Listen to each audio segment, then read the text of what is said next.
One thing that has been very interesting, if you've ever read Paul Graham's blog post on the difference between a maker schedule and a manager schedule, is it really points how we think of time differently and how different ways of organizing yourself allow you to reach different results. So before taking on the position of CEO of Axialent, I was really focusing on having more of a maker schedule. So I would carve out large chunks of time, half a day, 2 or 3 days, to work very deeply on the creation of some of our programs, including Optimal Me and the Healing Mindsets, programs that have to do with well-being, with experimentation, and mental and emotional well-being.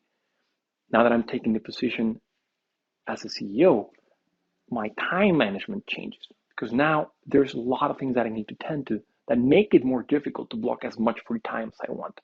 Now, I am still blocking a lot of time, which may be not the most common thing for most executives, but I get every week, at the very least, a day and a half of no meeting time, and I don't do email, I don't do anything else during that time other than putting my thoughts together, organizing what I want to communicate, looking for better ways of solving what we're trying to solve, understanding better what our customer needs, et cetera, et cetera, et cetera. And I think I need more of that time. But regardless of the time management aspect, one aspect that I find particularly interesting to consider is how do I manage my brain? How do I utilize it as a tool? And how do I use technology to augment its capabilities? Now, what I used to do in this way over the last few years is I have a working stack. I have a mechanism of taking very detailed notes and then they become linked and it allows me to move from one cognitive context to another. I don't like thinking about notes like I took notes. Well, good for you. That's very basic. It's very helpful. But I think we can evolve our thinking into treating each note as the cognitive context that allows me to jump in from one topic into the next in a very effective way. So what do I do? Going down to tactics, I use Evernote. And then I create a note for each context. This could be my one-on-one with our chief growth officer. So I have a note of every meeting that I have with her, and I make sure that next time we're going to meet, I have at the top of the note the agenda items that I either know that we need to cover because we just discussed them, or that maybe throughout the week ideas popped up like next time we talk, we should be talking about this, and it's not urgent for me to send her a message right now. This is something we can talk. So by the time we meet, a couple minutes before we get started, I read the most recent part of the note and I pretty much load up the cognitive context that is going to allow me to better perform there. So that allows me to expand my cognitive capability by having a very organized external system where I keep the bits and pieces of information.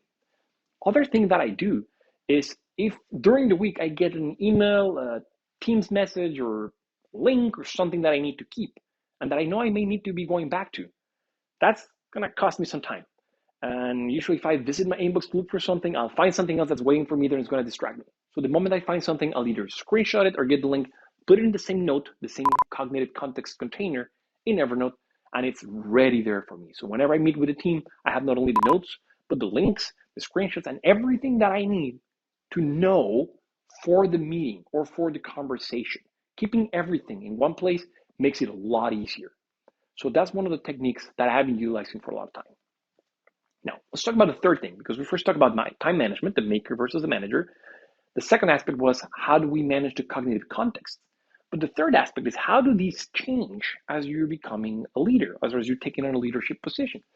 Well, I used to manage my cognitive context in terms of maybe I have meetings with these people, here's some ideas that I'm evolving, but right now I need to think about one-on-ones, I need to think about teams, sub-teams, organizations, or groups of people that somehow I put together in a virtual form of connection to have the same types of connections or conversations with them. So that ended up being a lot. There's lots of one-on-ones, lots of groups, lots of subgroups. And again, going back to tactics, what has really helped me is I created an index note. So whenever I want to find where were the last notes that I had with so-and-so team, I don't usually remember the name right off the bat, but I can just go to that note and say, okay, here's the link to the note where you have all the cognitive context elements you need to work with the sales team, the commercial team, our people team, our operations team, so-and-so client. So that way I can very quickly go find where the cognitive context is, and I know that everything that I need to know as of today will be there because I put it there. And if there's something missing, I'll find about it, I'm going to put it there, and that way I can compartmentalize the different parts of information. Finally, you may wonder, well, what happens if one note is separated from the other? Sometimes you're siloing your knowledge. Well, I also make it a habit to make sure that every time that I know that something connects to something else, I just create a link from one node to the other, and that leads me back to, oh, I also remember this, and that somehow allows me to assemble.